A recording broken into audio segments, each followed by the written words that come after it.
Full circle umbrella slew cutting అయితే ఇక్కడ నేను చూపిస్తానండి డీటెయిలింగ్గా. వీడియో ఎండ్ వరకు చూడండి. దీని గురించి అయితే ఫస్ట్ నేను ఒక న్యూస్ పేపర్ని తీసుకున్నాను. మనం పేపర్ కట్ చేసుకున్నట్లయితే ఫ్యాబ్రిక్ అనేది వేస్ట్ అవ్వదండి.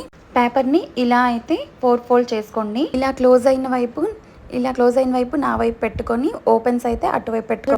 క్లోజ్డ్ పాయింట్ దగ్గర నుంచి మనకి ఎంత లెంత్ కావాలో అంత తీసుకోవాలి. నేనైతే ఇక్కడ 10 ఇంచెస్ తీసుకుంటున్నాను.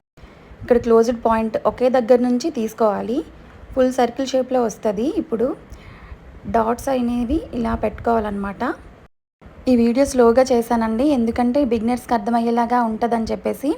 ఇలా అయితే డాట్స్ ఫుల్గా నేను సర్కిల్ షేప్లో చేసుకొని ఇలా అయితే మనం గీసుకోవాలి. పెట్టుకున్న డాట్స్ని ఇలా వచ్చింది కదా, ఫుల్ సర్కిల్ లాగా మార్క్ చేసుకునేలాగా కటింగ్ చేసుకోవాలి. అంబ్రెల్లా స్లీవ్స్కి ఎప్పుడు పేపర్ కట్ చేసుకుంటేనే మంచిదండి, ఫ్యాబ్రిక్ మిగులుతుంది. ఇలా కట్ చేసిన తర్వాత దీని సెంటర్ పాయింట్లో అయితే ఇలా డాట్ పెట్టుకొని, ఇది సర్కిల్ కాబట్టి ఎటువైపు నుంచి అయినా ఒకేలా ఉంటుంది. సో ఇక్కడ నుంచి 3.5 వరకు నేను మార్క్ చేసుకుంటున్నాను. ఇది ఏ వయసు వరకు అయినా 3.5 ఇలా అయితే నేను చూపించిన విధంగా ఇలా ఫోల్డ్ చేసుకోవాలి. ఈ పాయింట్ వరకు ఈ పాయింట్ వరకు 2 ఫోల్డ్ చేసుకొని దీన్ని 4 ఫోల్డ్ లాగా నేను చూపించిన విధంగా, మీకు అర్థమైందని అనుకుంటున్నాను, ఇలా అయితే ఫోల్డ్ చేసుకోవాలి.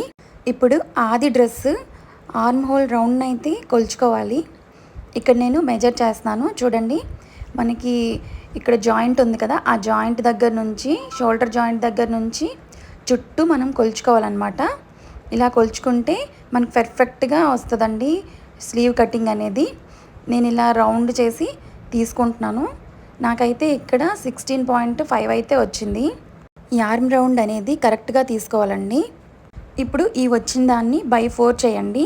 బై 4 చేసిన తర్వాత 2.1 సంథింగ్ అలా వస్తుంది. ఇక్కడైతే నేను 2.5 తీసుకుంటున్నాను. ఇలా అయితే మీరు 4 ఫోల్డ్ చేసి టేప్ని మీరు తీసుకోండి.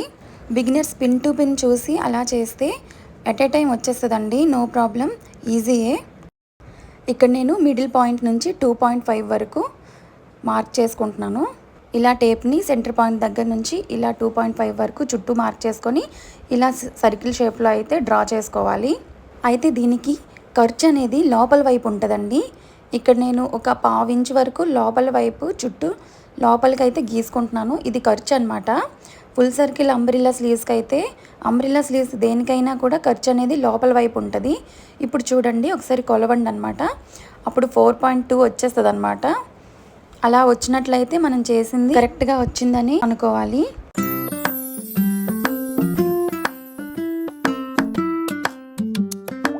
ఇలా కట్ చేసిన దాన్ని ఓపెన్ చేసుకొని ఇలా మిడిల్ పాయింట్లో అయితే మనం ఒక డాట్ పెట్టుకోవాలి. అప్పుడేనండి మనకు కరెక్ట్గా వస్తుంది అనమాట. ఆర్మ్ హోల్ వైపు ఎటువైపు పెట్టుకోవాలి, షోల్డర్ జాయింట్ ఎటువైపు పెట్టుకోవాలి అనేది ఇదే మనకి మెయిన్ అనమాట. దీని దగ్గర ఒక చిన్న కట్టులాగా మనం పెట్టుకోవాలి. ఇలా పెట్టుకుంటే మనకి గుర్తుంటుంది అనమాట. మెయిన్ బిగినర్స్కి ఇలా పెట్టుకున్నట్లయితే ఏది ఎటువైపు జాయిన్ చేయాలనేది బాగా గుర్తుంటుంది.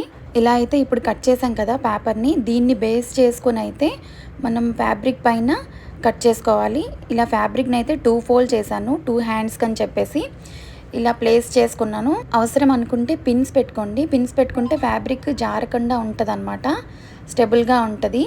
ఇలా నేను ప్లేస్ చేసి కట్ చేసేసాను. మిడిల్లో కట్ చేసేటప్పుడు కొంచెం జాగ్రత్తగా కట్ చేయండి. ఇలా అయితే కట్ చేశాను అనమాట. స్లీవ్ చాలా బాగా వచ్చింది కదా. నెక్స్ట్ వచ్చేసి ఒకవేళ 2 లేయర్ కట్ చేయాలనుకుంటే ఇలా అయితే దిగువ వైపు నుంచి నేనైతే 1.5 కట్ చేశాను. 1.5 ఇంచుల్లో తీసుకోవాలి. ఇలా తీసుకొని పై వైపు నుంచి ఆ పాయింట్ దగ్గరికి కలుపుకోవాలన్నమాట. ఇది షోల్డర్ వైపు తీసుకుంటే మనకి లెంత్ అనేది తగ్గుతుంది. ఆర్మ్ హోల్ వైపు తీసుకోవద్దు, ఓన్లీ షోల్డర్ వైపే 1.5 ఇంచ్ తీసుకోవాలి. లేయర్ తగ్గుతున్న కొద్దీ 1.5 ఇంచ్ తీసుకున్నట్లయితే మీకు అనేది 3 లేయర్, డబుల్ లేయర్ అనేది వస్తుంది అనమాట. ఇలా అయితే తగ్గించుకుంటూ కట్ చేసుకోవటమే, అంతేనండి. లేయర్స్ లాగా కూడా మనం పెట్టుకోవచ్చు. ఇలా మనం ఎన్ని లేయర్లు కావాలంటే అన్ని లేయర్లు మార్క్ చేసుకొని కట్ చేసుకోవటమే, అంతేనండి. వీడియో హోప్ నచ్చిందని అనుకుంటున్నాను. వీడియో నచ్చితే లైక్ చేయండి, నా ఛానల్ని అయితే సబ్స్క్రైబ్ చేసుకోండి.